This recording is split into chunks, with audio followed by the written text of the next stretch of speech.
Welcome to Millennials on the Move, and we have a very special guest. He's very special to me. This is my boyfriend. But I'm not just on here. He's not just on here because he's my boyfriend. He's on here because he's an entrepreneur, and I thought it would be pretty great for us to kind of like express our story, but more so get deeper into how our relationship works, both being entrepreneurs. So a little bit about his business and a lot of it about how he balances his work life and also about how we balance our relationships. So our guest is Willie. Yes. Hello, everyone. So before we get started, every interview started the same way. Ask them a little bit about themselves. So what do you like to do? What are your hobbies? You know, what do you like to do for fun? Whenever I have free time, I love just spending time with friends and family, getting outside, doing something active. I like to eat, go different places, travel, watch different sporting events, spend time with this one here. Relax. That's pretty much it. Yes. Sleep. Sleep hard. Yes. So you're a personal trainer, and so what does your day-to-day look like? How do you go about doing your business as a freelance personal trainer? Well, as a freelance, I also do business with a company as well. It's not an actual 9 to 5, but I go in, it's like boot camp style classes. What they actually specialize in 6-week, 20-pound transformations. So it's boot camp style classes. I go in. So it's sort of like you're an independent contractor. You come in, you work, and then you just leave. But I also do like one-on-ones on the outside of that camp. Yeah, I do a corporate boot camp with one of my partners. We've been doing it for a couple of years now. He actually brought me on. I actually started helping him out with it, and it just started growing to the point where we just had to add more. Wherever there's a need for training, I'm there. You're there. So you say you do boot camps and you do small groups and you do individuals. So wherever the trainer is needed, that's where you'll go. So What is the challenge that you run into being a personal trainer, being in this field? The main thing you run into is consistency for the most part. Because a lot of people will start, especially towards the beginning of the year, a lot of people will get on a fitness program and, for about a good 2-3 strong weeks, maybe, they'll stick with it. But after that, a lot of people tend to fall off. But if you kind of tell people, kind of remind people, like, listen, we all human. Everybody start something, stop something. But as long as you stay motivated and stay dedicated to what you're doing, just trust the process. Keep coming. You're going to start seeing results. And when you see the results, that's going to make you keep wanting to come in and just keep growing. You see yourself getting stronger, faster, whatever you're working on, whatever your fitness goal is at the time. Once you see it working, that gives more people more of an incentive to keep on going. A lot of people can relate to what he said as far as starting because you have a trip coming up. That was me. And also just your birthday or just something like that. So I feel like being consistent is the most difficult thing for everybody to do, and not just with personal training, just in life in general. Sticking with that challenge and understanding how people work and you navigate them, you become a family. What would you say is probably like your proudest moment, like throughout this whole process of you being a personal trainer? I think it's a couple of different times. So every time somebody comes up to me and like, man, I could never do a real push-up before, or I could never really do a full pull-up, or it's just different milestones that may not seem like a lot to some people, but to them it's like everything. Right. And then it's just to see them progress and just to see the happiness and them coming back and like, man, you won't believe everybody at the office is telling me they see the changes in my weight. My clothes aren't fitting the same way. I could wear this now. I could do this now. I could go up the stairs without losing my breath. It's just like just normal everyday things that people take for granted. Just to see people doing it and be able to just, feel comfortable about themselves, feel confident about themselves. That makes me feel good. So it's like every moment I get like that, it kind of reassures me that, you're doing the right thing. You're helping these people out, and they appreciate it. Right. So I like that. Becoming a personal trainer. So, when it comes to business, we have to invest in ourselves. Financially, what would you say was probably like the heftiest thing that you had to do? And was it just something that you was like, you know what, I'm going to a park, no certifications, $10 a person? Like, how does that work?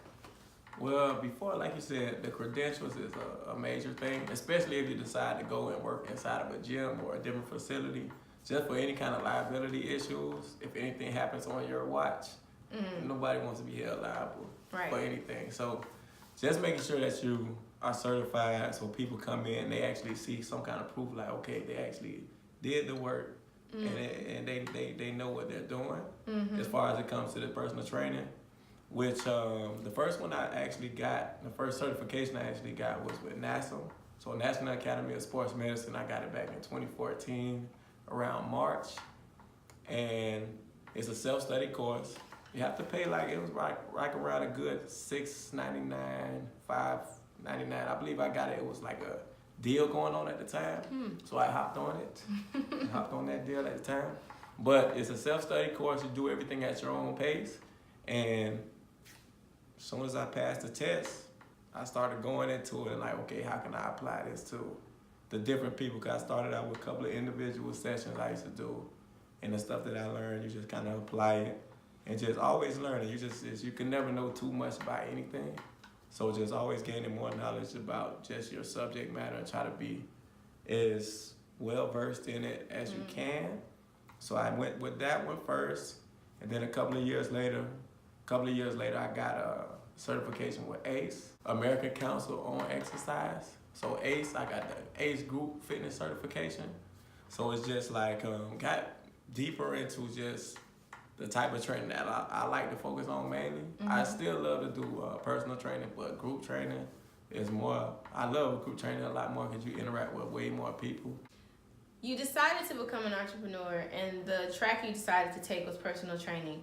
What was the moment that you came to, was like, you know what, I'm not working for this person no more. I'm not working for this company no more. I'm done working for myself. Like, what was the defining moment?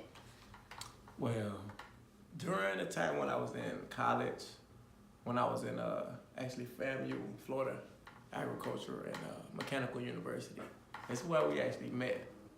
That's another story. But when I was there, I used to work for a Pepsi company. I worked for a beer company.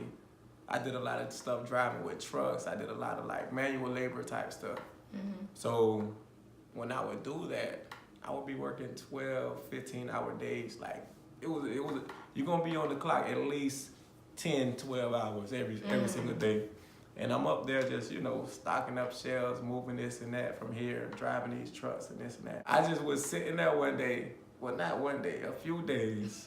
I would just be sitting there, I'm just putting different things up, moving things around. And I'm just like, I know I'm supposed to be doing something way more important than this. Like way more important than this. I just felt like, I was making good money doing it. But at the same time, it was like, all of my time was gone.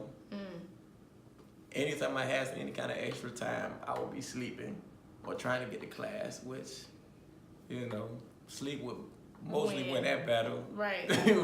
But, and I just was just like, man, I used to be real active all the way through elementary, like all the way growing up, I was always active. So just driving those trucks and just eating crazy, and my diet was crazy out there, exercise as much as I should, even though it's manual labor, but the type of exercise and stuff that I like to do, I was working. I just decided, like I said, I heard the advertisement, and I was like, man, they were talking about the National Academy of Sports Medicine, and I'm like, man, okay, it's something I could definitely get into. I want to get back active. I want to get back into that realm, because I just felt home there. Being in an entrepreneurial relationship, made that up. He's an entrepreneur and so am I. And so although we still have contracts to a certain degree with a certain company, like I am over the Millennial Business and Career Development for a Black Business University, and he also works for a corporate office where he does group, and he also works for another camp. So although that we have some type of ties to what people would say is a conventional job, we still make our own schedule, and we still have to plan our day out based on our different things that we're choosing to do. So what I wanted to share with you all in lieu of Valentine's Day, I just think it's really important to kind of like shed light on us having this type of dynamic and how we have very, very busy schedules. I mean, yeah, they're super, what did you say? They're super busy? So finding time to spend time together and, you know, all of that, it's just really important. Communication is super strong, and we always just keep everything just very transparent. I would like to ask you to answer this question. How do you think we deal with the dating life with all of our entrepreneurial ventures and all of that? I feel like since we are in that same field, that same realm, we kind of understand. We got a real good understanding. Like, our communication is key. Like you always say, we talk about everything all the time. How our day's gonna be, what you got up for tomorrow, how we gonna make it happen. We have a real busy schedule most of the time. So being that we both know that and we understand that, that's why I really appreciate about her. Cause she knows if I'm like super tired, if I'm super tired, she be like, you know, it's all right, bitch, you know. And I'm the same way. I'm like, look, you know, you tired. You need to get you some rest. But we just feel like, you know, okay, I'm tired. I give me a quick little nap, but we still gonna find some time to spend with each other. Right. We go to the movies, get something good to eat, travel somewhere, do something fun. I beat her in pool all the time, and bowling. Babe. Nah, she's pretty good at pool. Like, she a real shark. I had to play for real. You can't come in there half stepping there. You can't do it. So what I think is really important is that we haven't always been this way. I feel like we've just reached this point of like oblivion. So in the beginning, it was more so like, okay, I have to see you like almost every day. Like, not almost every day, but low key is like, I want to see you a lot, right? And so we worked so long, and he wasn't done with his day until like 10 o'clock. And then I wasn't done with my day until like, some days, Tuesday and Thursdays were really bad because I used to babysit really late. And then he had his classes Monday and Wednesday where he would be ready. So we had to figure out a rhythm, you know, and I think we've really got the hang of it. So it's really important that we developed a work-life balance. Babe, a work-life balance. And I can't. This has been the longest interview I've ever done ever. Oh, I just thought I'd say that. Jeez. So, yeah, like I was saying, it's just really important in the beginning in a relationship. You just have to be understanding. Like, everybody goes on these tangents about you make time for people that you want. You really do. But on the other end of that, you have to be understanding. Like, if this person worked at 4 a.m. and they're ending their day at 9:30, they probably can't talk to you all night and be up. You know what I'm saying? So finding the balance between understanding your partner and what they got going on. He's looking at me because he's always sleepy, but it's okay. I understand. We get through it. We get through it. So he sleeps at weddings too. It's ridiculous. One time. But yeah, so I just think it's really important that you guys understand your partner, even if you guys aren't entrepreneurs. You know what I'm saying? Like, work-life play balance is very, very difficult. But when two people are on the same page, it just makes it all the while and all the worth seeing that person. You know, you miss them so much. Exactly. You can't wait to see them. But at the same time, you respect their time, you respect their craft, and when you do see them, it's gonna be a blast. So, exactly. I just wanted to shed some light on the way that we manage our work-life balance and how we're able to still stay so strongly connected with our communication. He can probably talk about the way that I am when it comes to planning and people being late, and we have a movie to go to and he's just chilling and just, we're gonna get there, like, you know. So it's just really important to respect each other and to know that this person has your best interest at heart, but to also just know your person. You know, he knows me, I know him. I feel like that's how we're able to, how this is working so well, you know. So just wanted to shed light on this entrepreneur who is also my man. But yeah, well, like she said, just as far as understanding goes, understanding and communication is key. And just kind of realizing, like, okay, if this person has, she has a lot going on. When she gets started with her day, she does so many different things, and she's such a good, amazing What you doing? Oh, I'm just sweet. Tell me about my odds. So with all that being said, guys, it is possible. It's even better to find a partner that is basically equally yoked. So it works out. We understand each other. We get it done. We get to see each other. And I feel like we have a really good balance going on. So like I end all my interviews, what I want to ask Willie is to tell us if he has a motivational quote that he lives by, something that his mom or dad said that kind of keeps you going. Yes, success comes before work, only in the dictionary.